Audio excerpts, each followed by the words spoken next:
Merci.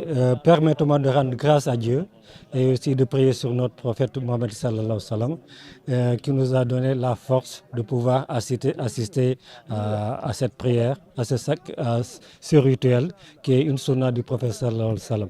Donc, ce qu'on peut retenir du sermon de l'imam, il y a plusieurs volets. C'est la crainte d'Allah et aussi l'éducation de nos enfants. La crainte d'Allah, c'est un pilier de l'islam. C'est-à-dire qu'aujourd'hui, celui qui ne craint pas Allah ne peut pas adorer Allah. Ça, c'est fondamental.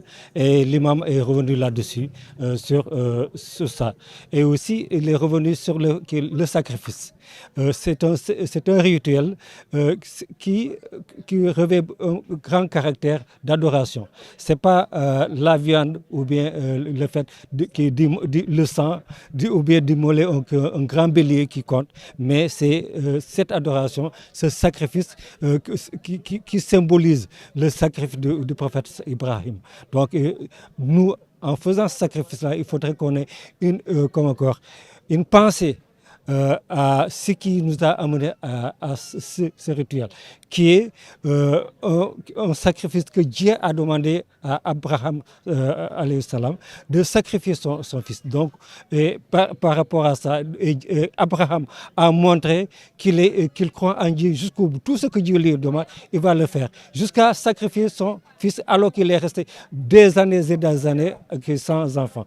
Et malgré tout, il a dit, je vais accepter ce que Dieu me commande. Donc nous, en faisant ce sacrifice, il faudrait qu'on ait une pensée, on se remémore de ce sacrifice, d'où de l'histoire de ce sacrifice-là. L'autre chose, c'est l'éducation. Aujourd'hui, l'islam, en dehors d'une religion, doit aussi être un modèle d'éducation, doit former des citoyens. Aujourd'hui, tous les musulmans doivent former des citoyens modèles pour la société. Parce qu'aujourd'hui, si nous avons une société où les citoyens sont indisciplinés, c'est une société qui va à la dérive. Et l'islam, déjà, comme précepte, commande à ce que nous éduquons nos enfants pour être des modèles de demain.